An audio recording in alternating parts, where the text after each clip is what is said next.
Yes so good morning. शायद हम पहली बार इतना जल्दी पढ़ रहे हैं। नहीं, क्लास तो रखा था हमने, पहले भी रखा था, बट वो स्टार्ट होता था 6 o'clock 6:15 5 बजे क्लास। हाँ हमने किया था। ओके, मुझे याद नहीं है पक्का, बट गुड, बहुत टाइम के बाद ऐसे मॉर्निंग में क्लास ले रहे हैं।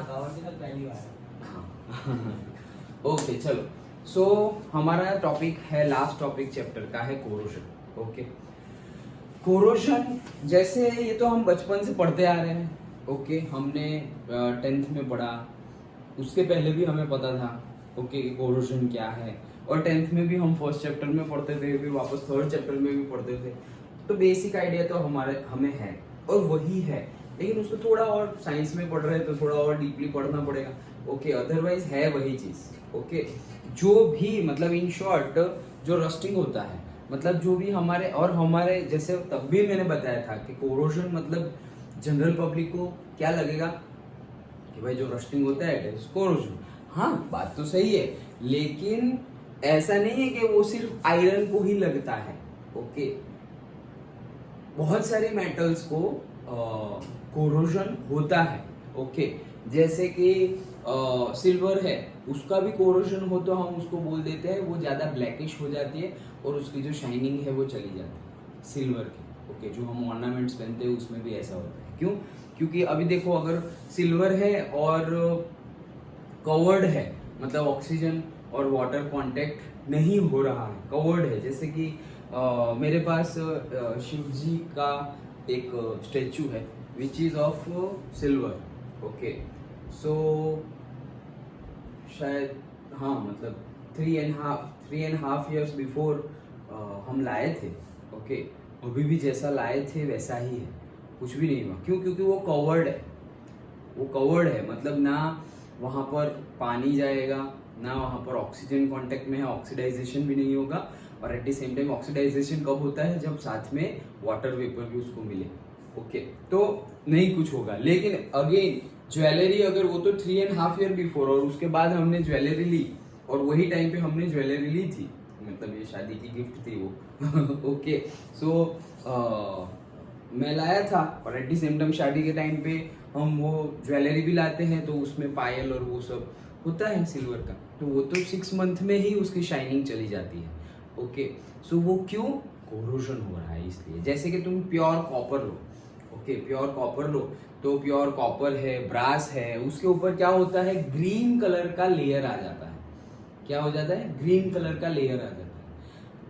अगर तुम्हारे पास कॉपर यूटेंसिल्स है और उसमें ग्रीन कलर का लेयर आता है तो ही वो प्योर कॉपर है, अदरवाइज वो प्योर कॉपर नहीं है। मतलब उसमें बहुत ज्यादा नहीं बोल सकते, लेकिन वो ऐसा ना हो, क्योंकि कई लोगों को ऐसा लगे ये ग्रीन हो गया, जिसको नॉलेज ना हो तो वो लोग क्या समझेंगे, ऐसा नहीं होना चाहिए। ओके, तो उसके लिए फिर जैसी डिमांड वैसा सप्लाई, तो लोगों ने क्या किया, फिर बीच थोड़ी इम्प्योरिटीज भी डाल दी, सो दैट इतना जल्दी कोरोजन ना हो और बाहर का इंटेक्ट वैसे का वैसा रहे। लेकिन भले ही बाहर वैसे का वैसा रहे, तुम्हें तो अंदर देखना है, क्योंकि पानी हम अंदर भरते हैं। ओके, तो और जब बॉटल खुला हो तो ऑक्सीजन तो एटमॉस्फेयर में से ले ही लेगा वो। ओके, और वाटर में भी ऑक्सीजन तो है ही, तो होगा क्या कि वो ग्रीनिश हो रहा है, देन वो एक कॉपर प्योर है नहीं। अभी तो बहुत ज्यादा ट्रेंड में है कि भाई सुबह उठ के कॉपर में भरा हुआ पानी पीना चाहिए, and I also use to drink okay almost every day. अगर गर्म पानी पी रहा हूँ तो नहीं पीता वो, और अगर गर्म पानी नहीं पी रहा हूँ तो कॉपर का ही पीता हूँ। अल्टरनेट डे, एक दिन गर्म पानी और एक दिन copper water, like that. Okay, it is very उसके बहुत सारे हेल्थ बेनिफिट्स है, हमारे आयुर्वेदा में भी बताया है, and now it is scientifically also proven. Okay, कहने का मीनिंग है कि वहां पर भी आ गया कोरोजन। ओके, तो ऐसा नहीं है कि सिर्फ और सिर्फ आयन को ही कोरोजन लगेगा, Fe को ही कोरोजन लगेगा, ऐसा नहीं है। बहुत सारे मेटल्स ऐसे हैं, एल्यूमिनियम है, उसमें हम लेयरिंग करते हैं, अदरवाइज एल्यूमिनियम ऑक्साइड बन जाएगा तुरंत ही। ओके, तो जरूरी नहीं है कि सिर्फ आयन। ओके, ये पहला पॉइंट। दूसरा, ये है क्या, और हमें इस सब में हमें कौन सा समझना है? हमें सिंपल वाला एकदम यही आयन का कोरोजन, जो हम लेमन लैंग्वेज में, जो जनरल टर्मिनोलॉजी में कोरोजन बोलते हैं, वही हमें समझना है कि उसमें एक्चुअली डिटेल में होता क्या है। सो हम कोरोजन समझेंगे। कोरोजन में होता क्या है, बहुत सिंपल है। कोरोजन में क्या होता है, सपोज आयन है Fe है, तो Fe अपना इलेक्ट्रॉन दे देगा, Fe अपना इलेक्ट्रॉन दे देगा, और वो ले कौन लेगा, जो एटमॉस्फेयर में ऑक्सीजन है वो।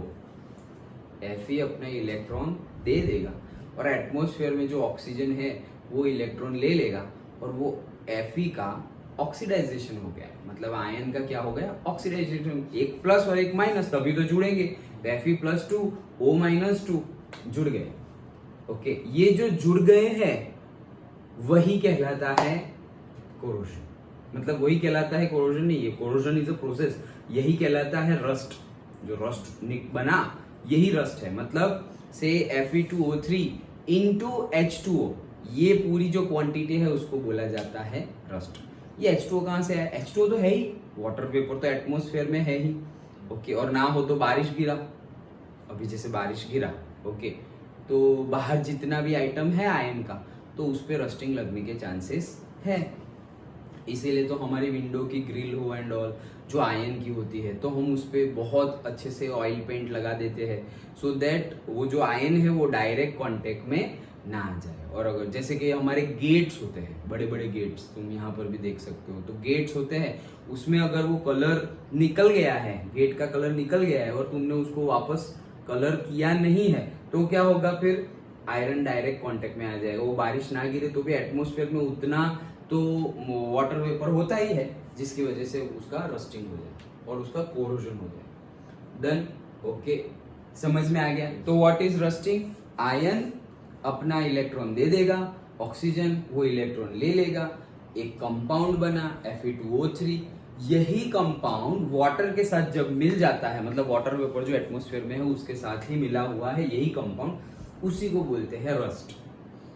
डन, ओके, चलो और डीपली देखेंगे, लेकिन ऊपर ऊपर से सब समझ में आ गया। डन, रस्ट किसे कहते हैं और कोरोजन की प्रोसेस क्या है। चलो, corrosion slowly quotes the surface of metallic objects with oxides और अदर सॉल्ट्स ऑफ मेटल्स। तो दैट्स इट, वही हमने डिस्कस किया। क्या होगा, ऑक्साइड्स बना देगा। ऑक्साइड्स बनने की प्रोसेस, मेटल के मेटल में से मेटल ना रह के अब मेटल ऑक्साइड बन गया, और यही प्रोसेस है कोरोजन।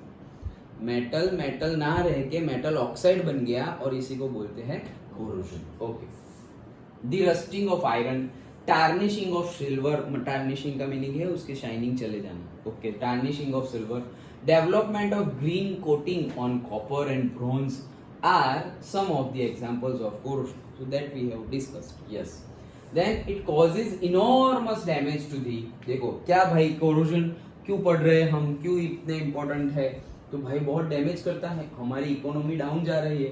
क्यों, जैसे कि हमारी कार है, अभी तो बहुत ज्यादा एलॉइंग यूज होता है व्हीकल्स में। ओके, कि हमने एलॉय यूज किए और लाइट वेट सब यूज किया, एल्यूमिनियम एंड ऑल।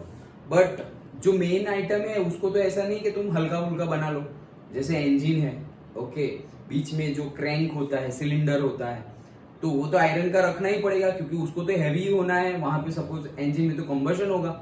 ओके, तो ऐसा तुम लाइट वेट रखे तो फट जाएगा वो तो। ओके, सो वहां पर अच्छा कॉम्बिनेशन होना चाहिए। ओके, एलॉय हो या फिर ज्यादातर उसमें क्या हो, आयन ही हो।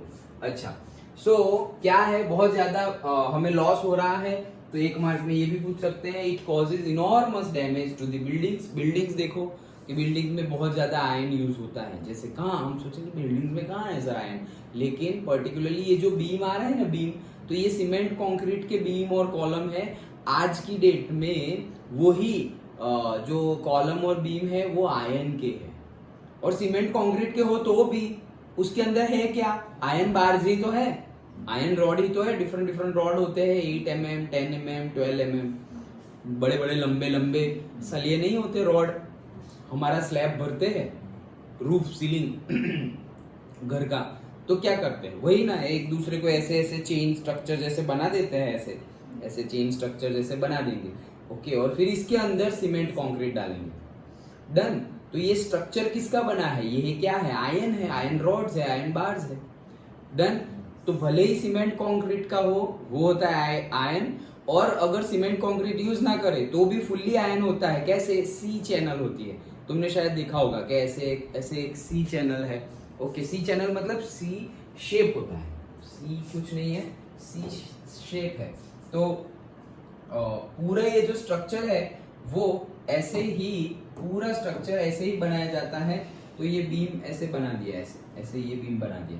ओके, फिर कॉलम बनाना है तो कॉलम और ट्रस ऐसे ऐसे ऐसे करके ये कॉलम बना है। ऐसे दो बड़े कॉलम है, फिर इनको वापस वेल्डिंग करके ऐसे जोड़ा हुआ है। Okay, like that. तो हम बड़ी बड़ी बिल्डिंग देखते हैं, शायद तुम कभी स्टैचू ऑफ यूनिटी देखने जाओ। ओके, तो स्टैचू ऑफ यूनिटी में अंदर का कंस्ट्रक्शन देखना, जब हम लिफ्ट में बैठ के ऊपर जाते हैं उनके हार्ट के पास। ओके, सरदार पटेल के हार्ट के पास, तो वहां पर हम पर्टिकुलर विंडो ओपन रखी है, ग्लास का मटेरियल है, जहां से तुम देख सको कि एक्चुअल में बना कैसे है। तो वहां पे पूरा का पूरा आयरन ट्रस, यहाँ वहां, मतलब तुम लगे अरे अंदर से ऐसा है, लेकिन बाहर से हम अरे यार कितना, उसकी स्ट्रेंथ क्या है। तो स्ट्रेंथ देने के लिए फिर ऐसे मटेरियल यूज करने पड़ेंगे। वहां पर तुम एल्यूमिनियम यूज करो, पानी से ही धमाक हो जाएगा। ओके, बाकी बड़ी बात तो मतलब अर्थक्वेक एंड ऑल तो बहुत बड़ी बात है। ओके, लेकिन मॉनसून के वाटर से ही नहीं हो पाएगा, कितना फ्लो आ रहा है वहां। ओके, तो दैट इज द थिंग। समझ में आया? तो बिल्डिंग्स है, तो बिल्डिंग्स में भी आज की डेट में अब सब ये बीम और कॉलम्स है वो आयरन के यूज हो गए। सीमेंट कंक्रीट के तो यूज होते ही है, बट जो अब वो डोमेस्टिक कमर्शियल जो हो गया है, जैसे इंडस्ट्री में तुम जाओ, इतना आयरन, कोई भी इंडस्ट्रियल प्लांट में जाओ तो सब कुछ ऐसे आयरन की रेलिंग हुए, फिर आयरन का ऐसे ओवरब्रिज है, वहां पर से ही ऊपर से चल के जाना है ये वो। तो ये सब कवर्ड थोड़ी होता है, ओपन टू एटमोस्फेयर होता है। हाँ, कलर किया हुआ होता है कि उसको कम रस्टिंग लगे और रस्टिंग ना लगे। अंडरस्टूड? तो बहुत डैमेज होता है। हाँ, देन शिप्स, भाई पानी में रह के मगरमच्छ के साथ दोस्ती की बात जैसा है शिप। तो भाई पूरी जिंदगी शिप की तो पानी में ही है, फिर चाहे समंदर के अंदर हो या बाहर हो, किनारे पे हो। ओके, लेकिन पानी तो मिलेगा ही उसको। विदाउट नहीं बोलते कि अगर तुम ओशन में जाने से मतलब, शिप एक बहुत बढ़िया कोट है। ओके, मैंने तुम लोगों को पहले बताया था, ship is safe when it is at the bank. Ship is safe when it is at the bank. मतलब जब किनारे पे शिप होता है तब वो सेफ और सेफेस्ट होता है, सबसे ज्यादा सुरक्षित होता है। But it is not for which it is buildup of. वो किनारे पे रहने के लिए नहीं बनाया है। सेफ तो सबसे ज्यादा है किनारे पे, लेकिन हमने बनाया है क्यों? उसको सेफ रहने के लिए बनाया है, हम समंदर में जा सके इसलिए बनाया है। So this coat is all about comforts. हम बोलते हैं ना कि सपोज हम हमारे कंफर्ट जोन में, हमारे घर में और हमारे पेरेंट्स के अंडर में सबसे ज्यादा सेफेस्ट है। ओके, मतलब सबसे ज्यादा सेफ है, हम सेफेस्ट है। ओके, बट एक्चुअल में हमारा ट्रू पोटेंशियल जो हमें जो सीखना है वो कब सीखेंगे हम? जब शायद तुम कॉलेज करने के लिए बाहर जाओ। कॉलेज जरूरी नहीं है कि कॉलेज करने के, ग्रेजुएशन के लिए ही, सपोज ग्रेजुएशन के लिए जाओ, सपोज पोस्ट ग्रेजुएशन के लिए जाओ, सपोज जॉब के लिए जाओ, और जरूरी नहीं है कि पूरी की पूरी life style with in 6 month में पता चल जाए। अरे कहीं जाओ वो भी जरूरी नहीं है। सपोज तुम्हारा एडमिशन लग गया सपोज सूरत और से अहमदाबाद और बड़ौदा। ओके, और सिर्फ 1 महीना अप डाउन करके देखो, सो यू विल रियलाइज कि oh life is not that much easy. सुबह उठो, आराम से खाओ पियो, स्कूल जाओ, आओ, ट्यूशन जाओ एंड बात खत्म। No, it's not like that. Okay, फिर तुम सोचो सर अभी भी तो जल्दी उठते हैं, तब भी जल्दी उठेंगे। सिर्फ जल्दी उठना नहीं है, भागना दौड़ना है। अभी कंफर्टेबल सिचुएशन है हमारी। Okay, comfortable situation. तो वो कोट उसके लिए था कि भाई हमेशा ऐसे कंफर्ट को ही प्रेफरेंस मत दो, क्योंकि जो डेवलपमेंट होता है, बोलते हैं ना लोग, सक्सेस से ज्यादा तो फेलियर से सीखते हैं। फेलियर से ज्यादा सीखते हैं, सक्सेस में तो ईगो आता है, करके दिखा दिया, लाइक दैट। बट फेलियर में हम सेल्फ मोटिवेटेड होकर कुछ करने का जुनून होता है कि यार फेल हुए, मतलब फेल हुए इन द सेंस जितना एक्सपेक्ट किया था उतना नहीं आया, अब तो करके दिखाएंगे। तो वो करके दिखाने का जुनून कब होता है? जब एक्सपेक्ट मतलब तुमने जो एक्सपेक्ट किया था ना मिला, तो एक्सपेक्ट किया और मिला तो तुम ऐसे आराम हो गए, ओके, कंफर्ट, रिलैक्स हो गए। अब तो नेक्स्ट एग्जाम में हाँ कर ही लेंगे, लास्ट टाइम भी कर लिया था, थोड़ा ईगो भी आ जाएगा, शायद मेहनत कम करो और नेक्स्ट टाइम रिजल्ट कम मिले, ओके, ऐसा हो सकता है। लोग मतलब फेलियर से ज्यादा सीखने को मिलता है कंपेयर टू दी सक्सेस। इसीलिए गुजराती में भी एक फ्रेज है, निष्फળતા એ સફળતાની ચાવી છે, ऐसे, ओके, बचपन में पढ़ा था मैंने कि जो निष्फળता मतलब फेलियर है ना, failure is the key of success, उसका translation, failure is the key of success. अच्छा चलो, सुबह सुबह तो कोट्स आ रहे दिमाग में अच्छा चलो तो शिप्स, ओके, तो शिप्स में भी कोरोजन लगता है, and to all the objects made of metals specially that of iron. तो भाई सबको ही लगेगा, और स्पेशली आयरन है तो लगेगा ही, यस। क्यों आयरन है तो लगेगा ही? क्योंकि आयरन का ऑक्सीडेशन पोटेंशियल ज्यादा है। हम सोचेंगे आयरन को ही क्यों लगता है यार, मतलब कॉपर को उतना क्यों नहीं लगता जितना आयरन को लगता है? सबके ऑक्सीडेशन पोटेंशियल अलग अलग है। और यहाँ मैंने क्या बोला, Fe अपना इलेक्ट्रॉन दे देगा और ऑक्सीजन वो इलेक्ट्रॉन ले लेगा। तो Fe अपना इलेक्ट्रॉन दे दिया, मतलब बना क्या, Fe में से Fe+2 बना। Fe में से Fe+2 बनने को क्या बोलते हैं? ऑक्सीडेशन। Fe में से Fe+2 बनने को क्या बोलते हैं? ऑक्सीडेशन। तो ऑक्सीडेशन किसका होता है? जिसका ऑक्सीडेशन पोटेंशियल ज्यादा हो उसका ऑक्सीडेशन होता है, जिसका रिडक्शन पोटेंशियल ज्यादा हो उसका रिडक्शन होगा। सिंपल, हमने पूरे चैप्टर में पढ़ा ये तो। अच्छा so we lose crores of rupees every year on account of corrosion. In corrosion, a metal is oxidized by a loss of electrons to oxygen and formation of oxides. So देखो अभी process समझते हैं, okay, थोड़ा इसको छोटा करते हैं, अगर हो सके तो मैं तुम्हें ड्रॉ करके बताता हूँ कि एक्चुअल में हो क्या रहा है।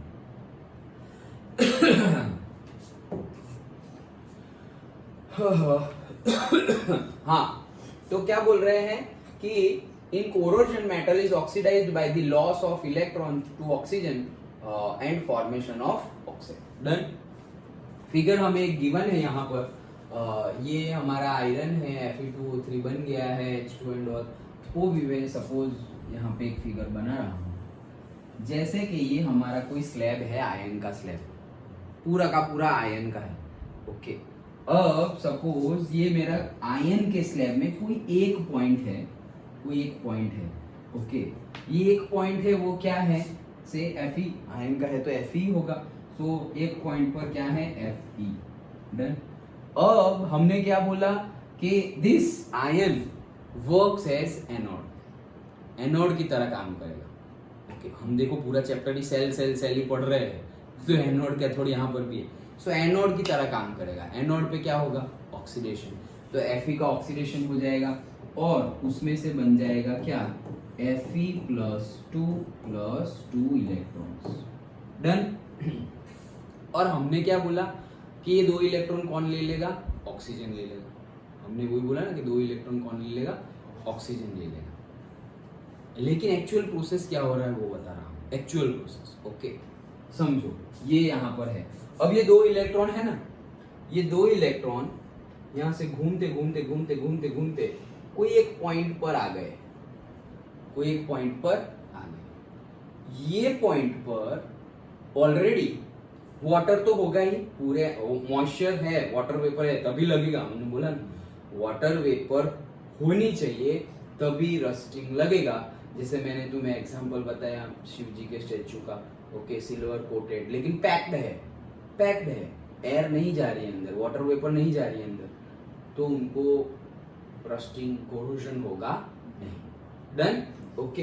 तो ये है, अब वाटर वेपर तो एटमॉस्फेयर में है ही, तो यहाँ पर मतलब ऐसे भर के नहीं, लेकिन थोड़ा बहुत तो है ही ऑब्वियसली। जैसे अभी भी है, एसी चालू किया है, बाहर पानी गिर रहा है, ओके। तो ये पानी कहाँ से आया भाई, एसी में से पानी कैसे गिरने लगा भाई? यहाँ का मॉइस्चर वहां जा रहा है बाहर। यहाँ मॉइस्चर कैसे आया, एटमॉस्फेयर में पहले से था, और हम ब्रीथ कर रहे हैं, हमें पसीना हो रहा है, वो सब जा रहा है बाहर।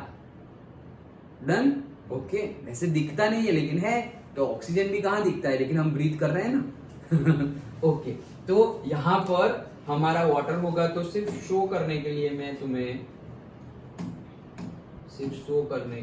बता देता हूँ।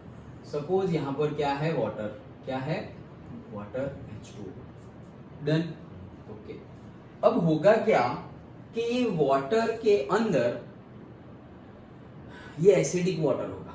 ये कौन सा वाटर होगा, एसिडिक। जो एटमॉस्फेयर में होगा वो एसिडिक वाटर होगा। क्यों? क्योंकि एटमॉस्फेयर में भी नॉन मेटल्स है, जैसे कि कार्बन है तो कार्बन नॉन मेटल है। CO2, हमारा कितना ज्यादा CO2 कार्बन डाइऑक्साइड है, ओके, एटमॉस्फेयर में। तो सपोज मान लो कि H2O प्लस CO2, तो बना क्या, H2CO3। क्या बना, H2CO3। तो H2CO3 एसिड है, हमने देखा था, डन। हाँ चलो, सो H2CO3 बन गया। अब H2CO3 मतलब क्या है, H2CO3 मतलब H plus CO3 minus 2, twice H plus and CO3 minus 2, H2CO3 मतलब वही हुआ, डन।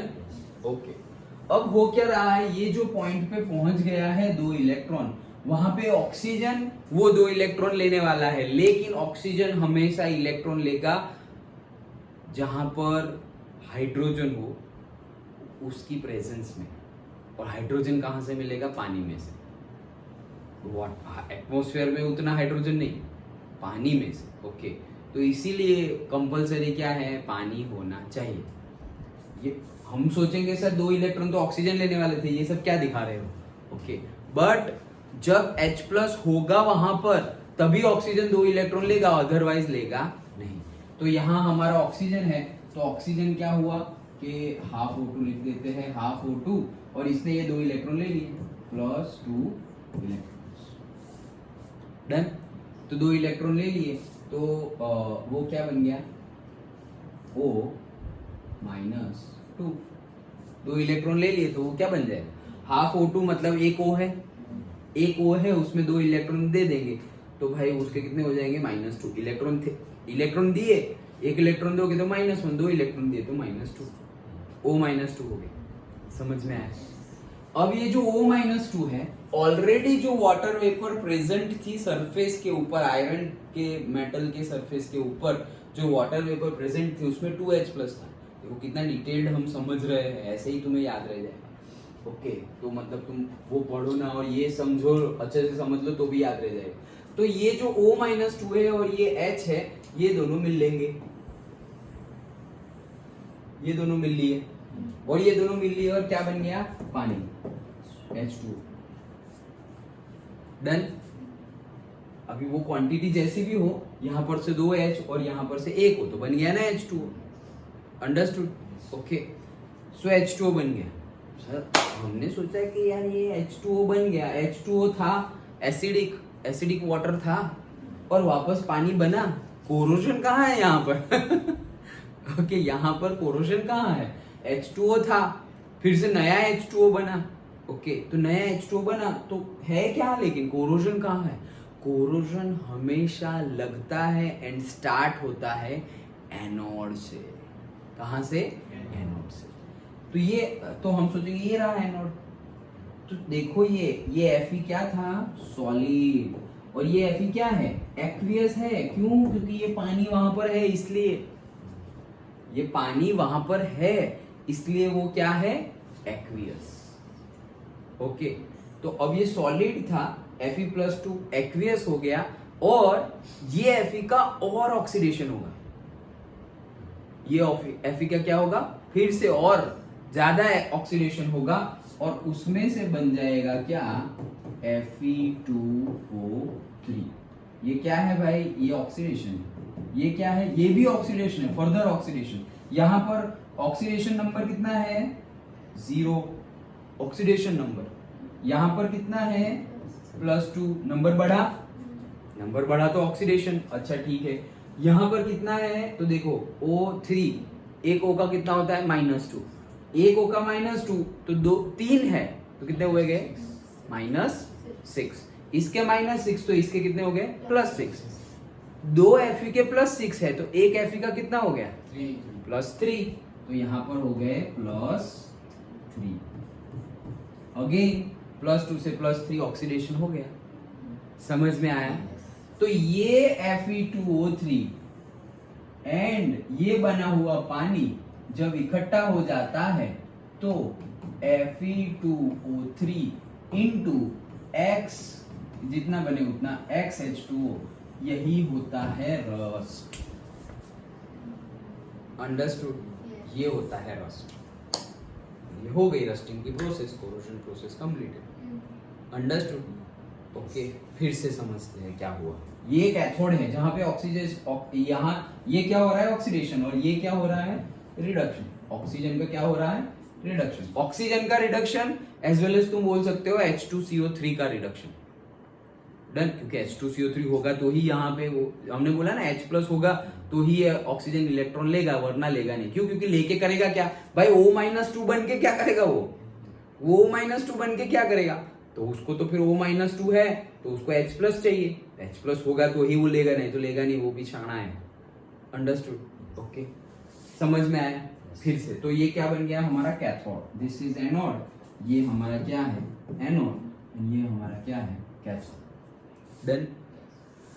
ओके, फिर से क्या, एनोड पे ऑक्सीडेशन, Fe में से बन रहा है Fe+2, 2 इलेक्ट्रॉन निकल गए। ये Fe+2 बना वो एक्वियस है क्योंकि ऑलरेडी मॉइस्ट है, वाटर वेपर है एटमॉस्फेयर में और वो मेटल पर भी है। अच्छा, देन ये 2 इलेक्ट्रॉन ले लिए किसने, ऑक्सीजन ने, तो ऑक्सीजन ने ले लिए तो वो क्या बन गया O-2 बन गया। लेकिन O-2 बन गया उसका क्या, तो जो ऑलरेडी एसिडिक वाटर है एटमॉस्फेयर में और पर्टिकुलरली वो सरफेस पर, उसमें H+ भी है। ओके, उसमें क्या है, देखो मैं सिंपली वाटर भी बोल सकता था कि सिंपल वाटर है तो वाटर में क्या होता है H+OH-, तो वो H+ ये O के साथ जुड़ के पानी बना देगा। तो इसमें नया क्या हुआ सर, पानी में से टूट के पानी ही बना ना, लेकिन एक्चुअली ये पानी और वो अलग अलग है। ओके, वो एसिडिक है, इसमें एसिड दिख रहा है, इसमें एसिड नहीं है, इसमें H2CO3 एसिड था, ये तो सिंपल वाटर है हमारा। अंडरस्टूड? तो H2CO3 उसमें से H+ ले लेगा कौन, ये जो रिडक्शन हुआ है ना ऑक्सीजन का जिसके पास O-2 है, वो एक दूसरे के साथ इकट्ठा हो जाएंगे और बन जाएगा पानी। और ये जो Fe+2 था उसका फर्दर ऑक्सीडेशन होगा और बन जाएगा Fe2O, ऑक्सीडेशन होगा तो ऑक्सीजन तो है ही एटमॉस्फेयर में, तो Fe2O3 बन जाएगा। ऑक्सीडेशन नंबर भी देखो बढ़ रहा है, 0, 2 एंड 3, तो फर्दर ऑक्सीडेशन हुआ। ओके, ये Fe2O3 और ये H2O कंबाइंड में जो होते हैं उसको ही बोलते हैं रस्ट। डन? पक्का समझ में आ गया? ओके, चलो तो बुक में से समझ लेते हैं। इन corrosion a metal is oxidized by loss of electron to oxygen and formation of oxides. Corrosion of iron, commonly known as rusting, occurs in presence of water and air. Okay, दोनों चाहिए। The chemistry of corrosion is quite complex. कुछ complex नहीं, समझ में आ गया ना? Okay, but it may be considered essentially as an electrochemical phenomenon. At a particular spot, देखो ये एक spot दिखाया मैंने, of an object made of iron, oxidation takes place. And that spot behave as an anode, we can write the reaction. तो हम reaction लिख सकते हैं, यही देखो हमने एक के लिए लिखा, 2 से मल्टीप्लाई कर लो तो 2Fe, 2Fe+2, 4 electron. Done? Okay, अब Fe का ऑक्सीडेशन नंबर हमें तो पता ही है, पूरा टेबल है हमारे पास जो साइंटिस्ट ने दिया हुआ है, रिडक्शन पोटेंशियल का टेबल है, उसका ऑपोजिट कर दो तो हमें ऑक्सीडेशन पोटेंशियल मिल जाएगा। वो हमें पता है कितना है, -0. ये कौन सा है, रिडक्शन पोटेंशियल है। Fe+2 में से Fe, ध्यान से देखो तो पता चले, Fe+2 में से Fe मतलब ये क्या है, रिडक्शन पोटेंशियल, तो ऑक्सीडेशन पोटेंशियल क्या होगा, उसका उल्टा, माइनस है तो प्लस, 0.44 वोल्ट। डन? अच्छा, चलो फिर ये 2 electrons released at the anodic spot move through the metal and go to another spot on the metal and reduce the oxygen in the presence of H+, which is believed to be available from H2CO3 formed due to dissolution of carbon dioxide from air into the water. समझ में आया? Air में CO2 है, वो dissolve हो गया पानी में, H2CO3 बन गया। H2CO3 मतलब क्या है, H+ and CO3-2, CO3-2 and twice H+, ये twice H+ वो O-2 ले लेगा और बना देगा क्या, वाटर। ओके, तो वही चीज है। Hydrogen ion in water may be also available due to the dissolution of other acidic oxides from the atmosphere. This spot behave as a cathode. And cathodic reaction क्या है? तो ऑक्सीजन 4 इलेक्ट्रॉन्स. ओके देखो यहाँ O2 है, हमने एक O लिया था तो एक O 2 इलेक्ट्रॉन ले लेगा, लेकिन यहाँ पर 2 ऑक्सीजन है तो कितने लेगा? 4. ओके तो सिर्फ 2 से मल्टीप्लाई कर लो हमारे इक्वेशन को. ओके तो दैट्स इट, ये हमें मिल गया. अब यहाँ पर देखो H2CO3 और से H प्लस और O2 ये है हमारे पास. है क्या हमारे पास? H प्लस एंड O2 है हमारे पास, और से O है या H प्लस है, उसमें से बन क्या रहा है? H2O बन रहा है. ओके तो यहाँ क्या हो रहा है? इलेक्ट्रॉन गेन हो रहा है. यहाँ पे क्या होगा? इलेक्ट्रॉन लिए ना इसने, तो ये रिडक्शन प्रोसेस है, तो उसका भी पोटेंशियल है वो कितना है? 1.23 वोल्ट. डन. ओके चलो दी ओवरऑल रिएक्शन. तो ओवरऑल रिएक्शन अगर देखें हम तो ओवरऑल रिएक्शन कुछ भी नहीं, ये तुम डायरेक्टली जो लिखी हुई है उसको ओवरऑल बना दो. तो जो LHS पे है यहाँ पे जो दोनों साइड हो गए वो निकाल दो. 4 इलेक्ट्रॉन दोनों साइड है तो 4 इलेक्ट्रॉन निकाल दिए. अब क्या होगा? तो भाई ट्वाइस Fe, ये रहा O2, ये रहा 4H प्लस, दैट्स इट, ये तो कट हो गया. देन यहाँ पर क्या था? So twice Fe plus 2, 4 electron तो निकल गया, ट्वाइस H2O, बात खत्म. सिंपल है. एंड ये हमारा ई सेल है. ई सेल मतलब क्या? एनोड कैथोड को मिलाकर. ओके तो वो कितना है? 1.67. ऑब्वियसली 1.23 ये था. ओके 1.23 ये था. तो अगर तुम ऑक्सीडेशन पोटेंशियल गिनना रिडक्शन पोटेंशियल गिनना चाह रहे हो, व्हाटएवर जो भी गिनो सेम ही आएगा, सिर्फ साइन डिफरेंस होगी. जैसे कि ये कितना था? 0.44. ओके तो उसको यहाँ ऐड कर दोगे तो 1.23 में ऐड कर दोगे तो आ गया 1.67. समझ में आया? पक्का? श्योर ना? ओके सो 1.67 आ गया. The ferrous ions are further oxidised by, और देखो ये फर्दर ऑक्सीडाइज हुआ उसकी बात कर रहे हैं, by atmosphere oxygen to ferric ions which come out as rust in the form of hydrated ferric oxide Fe2O3, Fe2O3XH2 and with further production of hydrogen ions. That's it. यही है हमारा क्या? कोरोजन. खत्म. डन. ओके अबे ये इतना crore of rupees का loss कर रहा है हमें इन द सेंस पूरे वर्ल्ड को, तो कुछ कर नहीं सकते क्या? अरे करते हैं ना, हमने पढ़ा है, 11th में भी पढ़ा था, 10th में भी पढ़ा था. क्या करते हैं? तो भाई ऑयल पेंट करते हैं. ओके और ऑयल पेंट कर दिया हमने. ऑयल पेंट कर दिया तो क्या हुआ कि अब वो जो हमारा आयन है वो डायरेक्ट कांटेक्ट में आएगा नहीं. किसके डायरेक्ट कांटेक्ट में नहीं आएगा? वाटर के, ऑक्सीजन के डायरेक्ट कांटेक्ट में नहीं आएगा, क्योंकि वो तो कोटिंग हो गया उसका. तो डन. कोटिंग हो गया तो फिर वो उसका रस्टिंग होगा नहीं. अंडरस्टूड? ओके और वो भी कर सकते हैं हम क्या? आयन से ज्यादा ऑक्सीडेशन पोटेंशियल हो, आयन से ज्यादा ऑक्सीडेशन पोटेंशियल हो, वो मेटल का लेयर कर दो. आयन से ज्यादा क्यों? क्योंकि जिसका ऑक्सीडेशन पोटेंशियल ज्यादा उसका ऑक्सीडेशन होगा. ओके तो इसीलिए हम जिंक का लेयर लगाते हैं, जिसको गैल्वेनाइज्ड आयन भी बोलते हैं. ओके जिंक का लेयर. तो भाई क्यों जिंक ही पकड़ा? ये क्वेश्चन होगा, जिंक की क्यों पकड़ा? सस्ता मिलता है क्या? It's not like that. But ion से जिंक का ऑक्सीडेशन पोटेंशियल ज्यादा है. अगर दोनों अवेलेबल हुए तो ऑक्सीडेशन होगा किसका? जिंक का. डन. ओके तो वैसे प्लेटिंग की जाती है. देन बहुत, हाँ देखो वो इतना बढ़िया, मतलब तुम सोचोगे अरे वाह यार, ऐसे जैसे हमारा स्टीमर है. ओके बड़ी शिप जा रही है, पानी में जा रही है. अब ये तो पूरी आयन है यहाँ पर. तो ओके तो ये जो पूरा आयन है ना, ये जो पूरा आयन है, तो ये आयन जो पूरा उसका जो कंटेंट है, ओके मतलब उसकी जो सरफेस है, वहां से एक पर्टिकुलर वायर ले लेते हैं. वायर कंडक्टिविटी के लिए क्या ले लेते हैं? कंडक्टर. तो कंडक्टर क्या? कॉपर वायर ले लिया. सपोज कॉपर वायर ले लिया, एक एंड पे वो कॉपर वायर कहाँ कनेक्ट किया हुआ है? आयन पे, मतलब शिप पर डायरेक्टली जहां पर आयरन है. और उसका दूसरे एंड पे क्या रखा हुआ है हमने? दूसरे एंड पे हमने रखा हुआ है इससे, मतलब आयन से, जैसे जिंक अभी बताया ना, जिंक. तो जिंक का ऐसा समझो कि बहुत बड़ा स्लैब है. क्या? स्लैब. जैसे हम पनीर का टुकड़ा नहीं खाते, ओके, तो वैसे टुकड़ा लेकिन बड़ा वाला, और किसका, जिंक का, उसको हमने वो वायर के दूसरे एंड पे डाल दिया। एक एंड कहाँ कनेक्टेड है वायर का, डायरेक्टली शिप, और दूसरा एंड कहाँ पे, वो जो स्लैब है ओके उसके ऊपर। अब ये स्लैब को पानी में डाल दिया, ये स्लैब को क्या डाल दिया, पानी में डाल दिया, और अब शिप आगे जा रही है। ऑक्सीजन और हाइड्रोजन तो मिल रहा है, वाटर वेपर और ऑक्सीजन है, लेकिन आयन का ऑक्सीडेशन नहीं होगा क्योंकि तुमने जिंक डाला हुआ है। तो जिंक डाला हुआ है ना, तो वो जिंक का ऑक्सीडेशन होगा। ऑक्सीडेशन किसका होगा, जिंक का होगा, इसका नहीं होगा। तो इसीलिए हर बार जब शिप जाते हैं तो वो जो पर्टिकुलरली जो बोट पर्सन होता है और जो कैप्टन होता है ना, वो बार बार ऐसे वायर को निकाल, हाँ अभी भी स्लैब है, क्योंकि होगा क्या भाई, इसका जिंक का ऑक्सीडेशन हो रहा है, अब पानी बनेगा, अरे पानी में पानी ऐड हो रहा है, हमें कोई फर्क नहीं पड़ रहा, पानी में पानी ऐड हो रहा है तो कोई प्रॉब्लम नहीं है। अच्छा ठीक है, लेकिन ये तो चला जा रहा है ना, इसका ऑक्सीडेशन हो रहा है, मतलब वो कम होता जा रहा है उसकी थिकनेस। जैसे कि हमारा वो था जिंक ZnSO4 CuCuSO4, और से सपोज वो हम इलेक्ट्रोलाइसिस भी लेते थे ओके, तो होता क्या था कि यहाँ पर जो पर्टिकुलर हमने रॉड लिया हुआ है उसकी थिकनेस क्या हो जा रही थी, कम हो जा रही थी।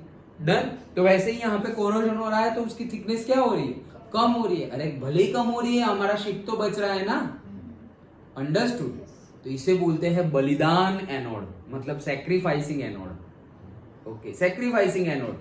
क्यों सैक्रिफाइसिंग, क्योंकि वो सैक्रिफाइस हो रहा है, वो खुद आत्महत्या, वो मर रहा है, लेकिन बच कौन रहा है, पूरा का पूरा आयन का शिप बच गया।